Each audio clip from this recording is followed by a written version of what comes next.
హోంమంత్రి అనిత గారు ఎక్కడున్నా బయటికి రావాలి. వాళ్ళ పార్టీ నాయకులతో ఎగ్జిబిషన్ పెట్టాలని నిలదీస్తున్నారు వరదు కళ్యాణ్ గారు. మేడం ఏంటిది ఎగ్జిబిషన్ అంటున్నారు, ఏంటి ప్రాబ్లం?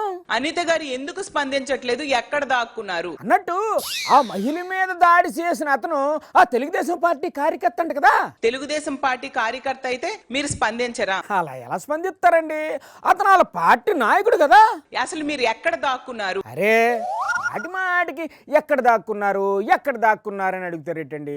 పాపం మేడం గారికి ఇంకేటి పనులు ఉండవా? ఆ సినీ నటి జత్వానీ కేసులో హోంమంత్రి గారు పోలీసులు ఎంత రాచ మర్యాదలు చేశారో మనం చూసాం. అబ్బో మామూలు మర్యాదలు కావవి. మొదట పండగకి అత్తోరింటికి వచ్చిన అల్లుడికి కూడా అన్ని రాస మర్యాదలు జరగవండి బాబు. 5 స్టార్ హోటళ్లు, స్పెషల్ ఫ్లైట్లు, కొత్త డ్రెస్సులు, ప్రోటోకాల్స్, సెక్యూరిటీ. దానికి తోడు ఆ ఎల్లో మీడియా డిబేట్లలో ఒకటే గావు కేక్, చెవుల్లో నుండి రక్తాల కారణం ఒకటే తక్కువ అనుకోండి. పక్క రాష్ట్రంలో ఉన్న మహిళ కోసం అంత శ్రద్ధ తీసుకున్న హోంమంత్రి గారు ఈ రోజు ఈ రాష్ట్రంలో ఉన్న మహిళల్ని ఎందుకు ఇలా గాలి కొదిలేశారు?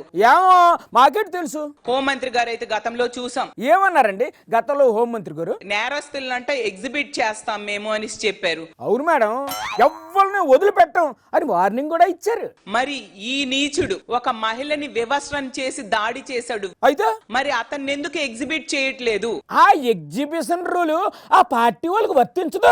పవన్ కళ్యాణ్ గారు ఎందుకు మౌనంగా ఉంటున్నారు అని నేను అడుగుతూ ఉన్నాను. పవన్ కళ్యాణ్ గారికి ఏంటండి సంబంధం? ప్రశ్నిస్తానని పార్టీ పెట్టారు. అవును, ఎవరైనా మహిళల మీద చెయ్యేస్తే తాట తీస్తాను అని చెప్పారు. ఆయన అలాంటి అస్సలు సహించడు మేడం.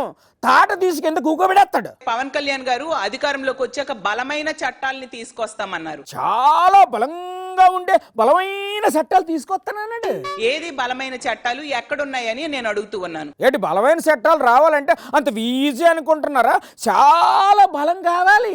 కొన్ని బలమైన చట్టాల మాట దేవుడెరుగు, కనీసం బలంగా ప్రశ్నించడం కూడా పవన్ కళ్యాణ్ గారు చేయట్లేదు. బాబుగోని ప్రశ్నించాలంటే బాహుబలిలాగా బలంగా ఉండాలా ఏంటి? ఎందుకు మీరు ఇంతగా బలహీనమైపోయారు అని నేను అడుగుతూ ఉన్నాను పవన్ కళ్యాణ్ గారిని. ఇది మరీ బాగుందండి.